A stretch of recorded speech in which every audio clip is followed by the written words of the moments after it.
Welcome to Kadampa podcasts. These podcasts offer practical solutions to daily challenges and help guide us to a happier and more peaceful state of mind. In each episode, you will find an extract from a teaching given by one of various Kadampa Buddhist teachers worldwide. All these teachings are inspired by the profound wisdom of Venerable Geshe Khalsang Gyatso Rinpoche, a Buddhist master for our time. We hope you enjoy listening. So what we have to begin to think about is actually that wish I have to be happy, it's a shared wish. It's a shared wish. So in the heart of every person, there is this wish. So a lot of times where we divide ourselves, because remember the point of tonight is to look at what we have in common. We often think about what we don't have in common based upon our pursuits of happiness being different. So say, for example, our pursuit of happiness might be pizza on a Friday night, and somebody else's pursuit of happiness might be, ice skating. It's not quite that time of year, but we might have different pursuits. Or somebody likes hockey, somebody else likes baseball. I'm like, we're so different.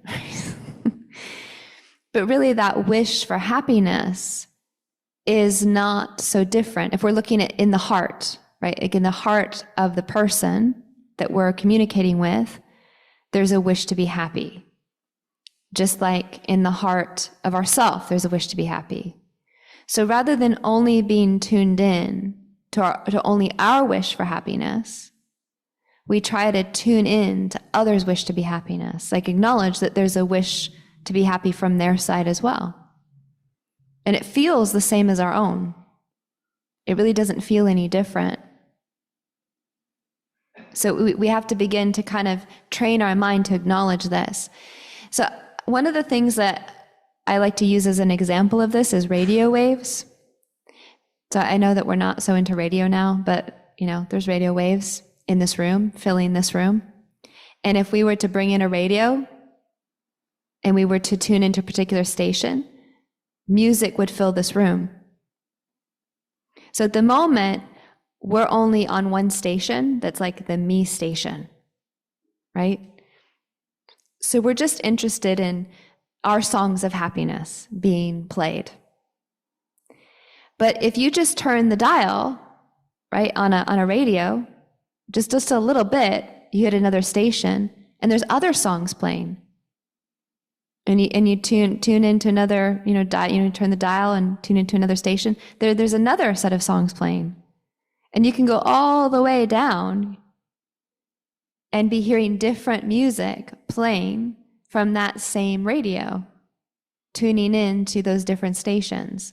So I like to think of this part of the meditation as being like this. Like at the moment, we're just tuned into our station. And then we kind of develop this ignorance with respect to the fact that there's other stations. In the very same place and time, there's other stations with songs being played. And so it's like we're willing in this meditation to tune in to another station, the station of the person we're communicating with. And recognize they're playing a song, right? Their wish for happiness is playing. And it might sound like a different song, but it's music, right? It's music, just like our wish for happiness, in our station is music. It's music to us, it's music to them, but it's equally music. So then if we contemplate this, then we can kind of train our mind in seeing how our wishes to be happy are not unlike someone else's wish to be happy. And if we bring this to the foreground of our awareness when we're communicating with people, it will help our communication. If we think they just want to be happy, don't focus so much on their methods they're trying and judging their methods or agreeing or disagreeing with the methods. It's acknowledging somebody else's wish to be happy is not necessarily supporting the methods they're employing to become happy. Like we don't have to agree with their methods. We don't have to support the ways in which they're trying to fulfill that wish. But we can acknowledge and recognize that their wish to be happy isn't unlike our own. And we can think, they want to be happy the way I do. And at from that point, we have something in common. In fact, we have something in common with respect to everyone we meet with respect to happiness. There's not a single person, as I said it earlier, that doesn't want to be happy. Similar to this, we can focus on other suffering. The people that we're communicating with, they are also experiencing suffering that is unwanted, that is uninvited, that is without choice. So again, oftentimes we're focused on our own suffering. We're in touch with that. We're coming from a place of our own pain or an observation of our own problems. But if we're trying to find something in common with others in order to communicate better, we have to kind of bridge the gap and be willing to acknowledge they're also suffering. They also have problems. They also have pain. They also have hardship. They also have worry. There's many things they don't want to experience that they're experiencing. Maybe they don't want physical pain or sickness. They don't want stress and anxiety. They don't want shame and guilt. We can think, okay, there's this suffering there. Sometimes this is obvious when we just turn our attention to other people briefly, like, how have I not seen? We realize we've kind of had our eyes shut and then we've opened them, and all along it's like, oh, they're a suffering living being. They're struggling, that they're struggling because of the burden of pain or problems that they're enduring. Other times it takes more effort for us to really acknowledge other people's suffering. Partly because we may very strongly disagree with their harmful or hurtful behavior. So this is where it takes some wisdom to connect hurtful, harmful behavior with suffering. So again, we don't have to agree with people's behavior if it's hurtful and harmful, but it can help our communication with them to connect it with pain. Because a person who wasn't in pain, who wasn't suffering, wouldn't cause suffering to others. Buddha explained that someone who has achieved a state we call in Buddhism nirvana, or personal liberation, where they're permanently liberated from every type of physical or mental suffering. It's not even possible to bring about or cause suffering in others. Even the most minor disturbance, such a being can't contribute to. So if somebody is causing pain or suffering, it's because they're suffering. So rather than thinking, well, they should be a liberated being, right? They should be someone who's attained nirvana. Meaning they need to stop this behavior, right? Why are they behaving like this? What Buddha said is they're behaving like that because they're suffering. It's an effect of something.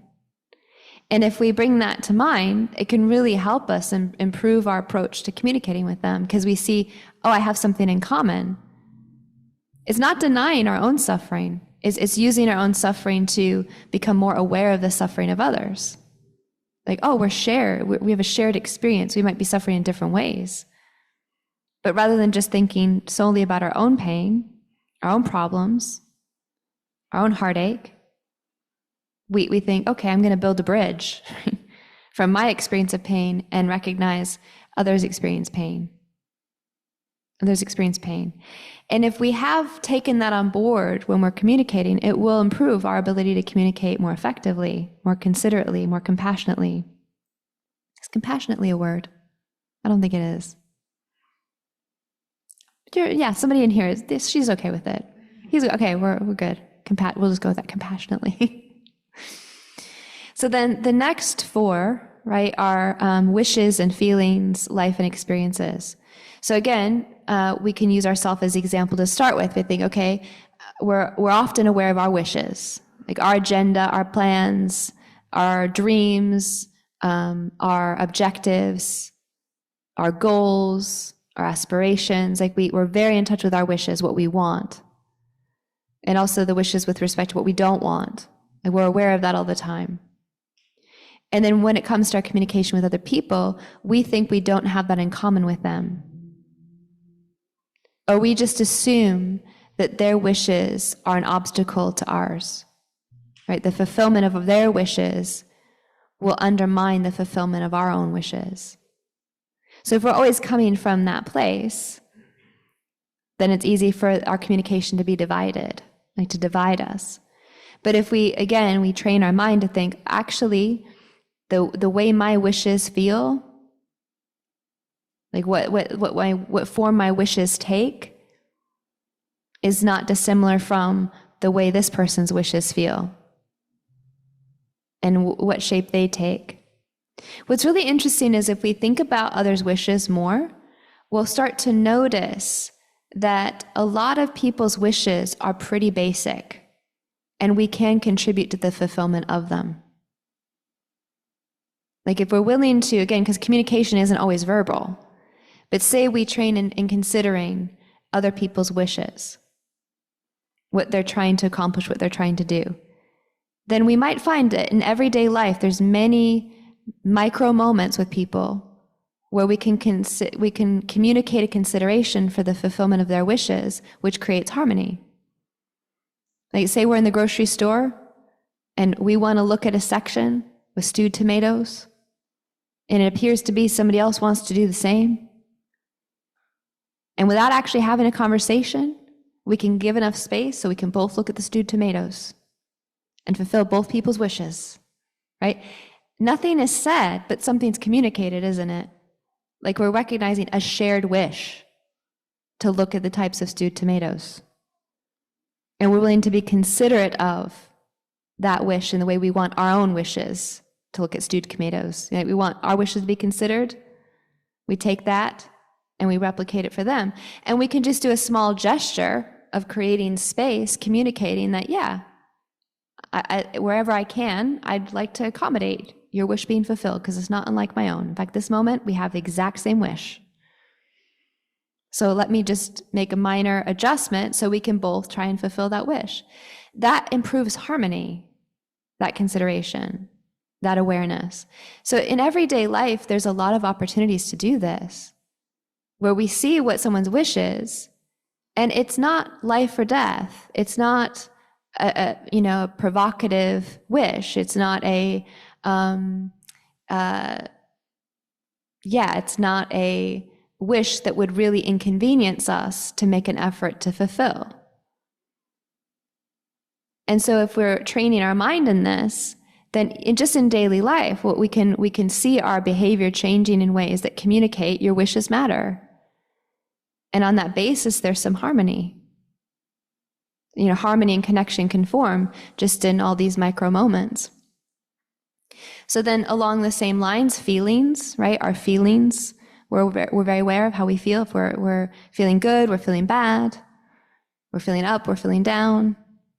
We're feeling happy, we're feeling sad. We're feeling inspired, we're feeling discouraged. We can always kind of make a list. Like if I were to ask any of you today or any of us to make a list of our feelings that we've experienced over the course of the day, we wouldn't kind of be like, what's that? What's a feeling? More than likely, we'd be like, oh, yeah. Started off feeling like an existential dread. Then, kind of had a slight increase in mood when I had my coffee, right? Then felt downcast and discouraged when I read the news, right? We can see we could sort of mark a list of feelings through the course of the day pretty easily.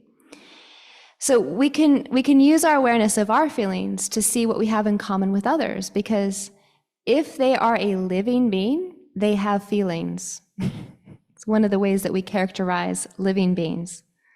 The way we discern a living being from an inanimate object is feelings. Feelings. So we have to think, anyone we're communicating with has feelings. They have feelings. They are not an inanimate object. They have feelings. They are a living being. And so with some consideration for that, what we find is our mind becomes more balanced. It's not our feelings that are always at the foreground, or our feelings that are the most important, or our feelings that are the most urgent. We're willing to consider the feelings of other people. And that always improves our communication with others and ability to acknowledge how someone else is feeling, even if we can't do anything about it. Just an awareness that they have feelings. They could be good, could be bad, positive, negative. Then that allows us to communicate more skillfully because they're not a robot, right? They're a person. And so they're also not just, because I think sometimes we get a little narrow in our perspective of the function of communication with others. And we just think their job is to do what I need them to do or not do things that I don't need them to do. When the truth is, the existence of living beings, that is not their main function, right? Their main function is not just existing to, do, right? They're also a being. They're a being, like Buddha called them living beings. Not like beans like pinto beans, like beings, right? Beings. They are beings, right? Not doers, they're beings. So are we always just relating to each other as doers, like do this, do that, don't do this, don't do that? Or are we relating to each other as beings? It depends a lot on whether or not we're acknowledging that people have feelings. So this is something we have in common. We have feelings, they have feelings, something we have in common. We may not have the same feelings about the same things. We might meet someone, they love pickles, and we're like, I hate pickles. But we both have feelings of love and hate. We know those feelings, things we like, dislike. The subjects or objects of them might vary, but the actual feelings feel very much the same. So we use that to see, okay, I have this in common. We both feel something. We might feel something differently, but we both have feelings, or we all have feelings. If you feel inspired by this podcast, then dive deeper into timeless wisdom of modern Kadampa Buddhism by following the link in the episode description. We look forward to reconnecting with you in the next episode of Kadampa Podcasts.